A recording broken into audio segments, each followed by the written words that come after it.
Welcome back to this YouTube channel. It's your boy Citizen QWADJO. If this is the first time you are seeing this piece on your screens, kindly subscribe, like, share, comment as well, because you know your comments are always welcome on this channel. You know, on this channel I've always said that we talk about developmental issues that are going to bring national development, things that are going to bring development in the continent. Those are the things that we talk about on this channel. I will always say that the land called Africa is not poor. We those managing the affairs of our various countries, we are those that are not being able to manage it, and that's why we are always being considered as poor in this continent. I made a video about Africa being a Chinese colony, and I will leave the link to that video in my description. I want you to go and watch that video. Come back and let's continue with this video, and you will understand the reason why I am making this video, and you will understand where or the point from which I am coming from. In that video I made it clearly that our Pan-Africanists said that the black man was capable of managing his own affairs. But today, what are we seeing? Chinese have, they've taken over this continent and they are everywhere.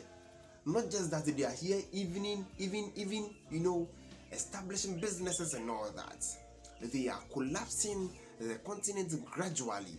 They are destroying everything, our natural resources, everything is now in their hands, and they are dictating for us what we need to do in our own countries and in our own continent.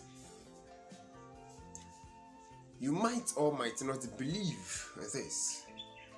A few days ago, I saw on social media a fight between a Chinese and then a Congolese.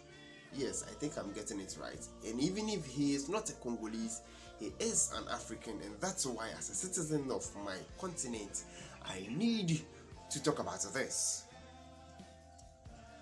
What was the story? I learned they were in a mining site.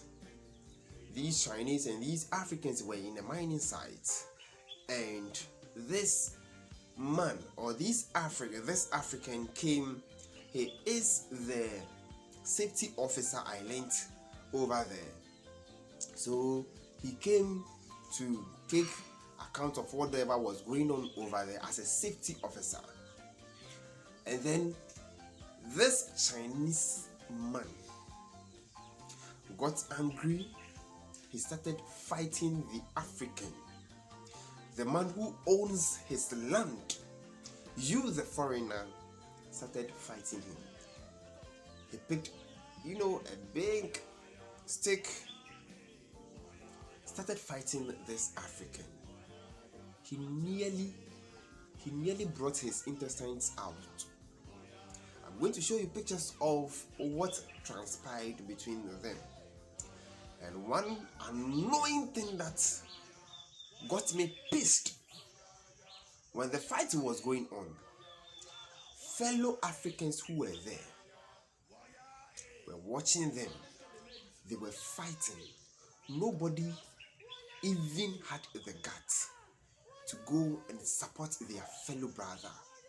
They were all watching this man, this Chinese, this good for nothing Chinese, to kill their brother. The one who was filming was like, leave him. He's on camera, leave him. As if the life of their fellow brother was not needed, but the filming was rather important than the life of their fellow African brother who was being attacked by this Chinese, by this immigrant, by this man who can't even construct one simple English, this man who can't even construct one simple African language. He was killing their fellow brother, and they were filming, and they were standing in limbo looking at him.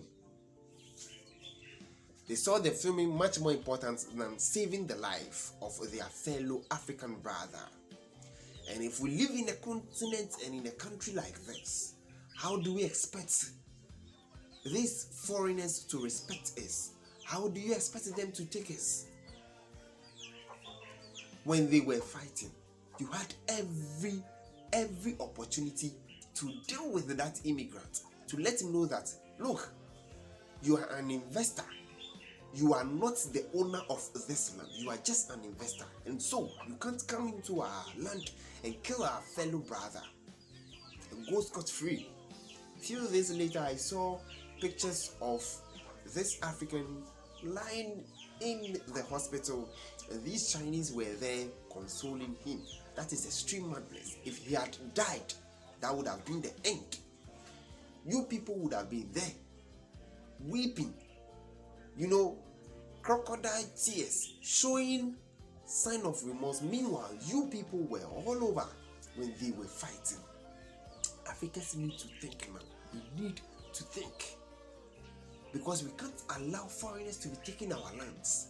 And when they are taking these lands and they are killing us on top of it, we will be there looking at them as if nothing is even worried, as if we do not care, as if the little monies they are giving us is much more important than our lives, as if the little money they are giving us are much more important than what we are going to, the legacy we are going to leave, the resources, the wealth we are supposed to leave for generations unborn. As if those little money these people are giving us are much more important than what, or the legacy, or the things that we need to leave behind for generations to come and inherit. We have to think. We need to think. I do not see the reason why these people, these foreigners, these Chinese, to be taking over our lands. And it is mainly because we have leaders who are not generational thinkers, leaders who do not believe in the common African. We go to school and they do not believe in our system. They've given us, educational system where you complete and you can't even work in your own land. So you complete school today in any African university, and the government in your country is not ready to support you, it's not ready to give you that platform to practice whatever you were taught in school. They rather go and bring foreigners. If you think our educational system is not needed, then collapse it.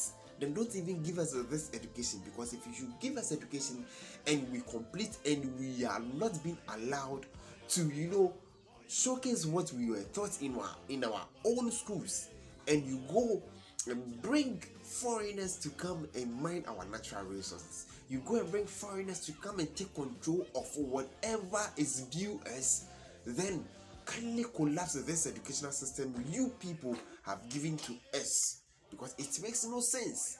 It makes no 1% sense that in our own lands we become foreigners, we become beggars, we become people who do not have a say in our own lands. A Chinese man trying to kill an African, and Africans were standing there looking at him, filming, as if that is much more important than the life that is about to be lost. State institutions, governments have taken it upon themselves, and guess what? They are always taking money from these Chinese. They are taking money from foreigners, and they are selling our natural resources, our lands. So governments can't do anything. Their hands are now being tied at their back. They can't say anything. They can't do anything. They have teeth, but they can't bite anyone. They can't bite these foreigners who are killing our natives. I was really hurt, and I said, look at all this. If our Pan-Africanists should wake up today and come and see this madness going on an African land, they'll be disappointed in this kind of leaders we have as president and as head of states in our various countries. Because this is not what they fought for. This is not what the Kwame Nkrumahs, the Mandelas, this is not what Jomo Kenyatta and the rest fought for. Sundiata Keita, this is not what these people fought for. They fought for freedom. They fought for peace. They fought for progress in our various countries. But today, these so-called people by name politicians, these wicked individuals have sold their dignity, their rights to foreign investors, to foreigners, and they are now taking control and they are not teaching us what to do in our own lands. So I'm not surprised. No, I will never be that this Chinese man took a stick, wanted to kill, wanted to stab an African in his stomach. In fact, he stabbed the man, the African, in his stomach, in his abdomen. And that's why he was taken to the hospital. And they later went back to console him. And I saw that caption, "Let peace prevail. Let peace prevail." Madness! Is this peace? Is this peace? The peace that would have been prevailed was when they were fighting. Should have dealt with that Chinese man. Should have dealt with him over there. And so I am so happy that today in Ghana, the natives, the citizens are dealing with the Chinese gradually. If you are saying we shouldn't mind, the Chinese man shouldn't also mind. So they are destroying Chinese homes, Chinese sites now. We need to fight for what is due us. We are not saying foreigners shouldn't come to our continent. They should come and invest. But they shouldn't dictate to us what we need to do in our own land. That is extreme madness. And I blame authorities. I blame the president. I blame heads of states in Africa for allowing foreigners to take over our continent. Let's be generational thinkers. Let's think. I will always be, we need generational thinkers. We need people. I will always say this. We need generational thinkers to develop Africa.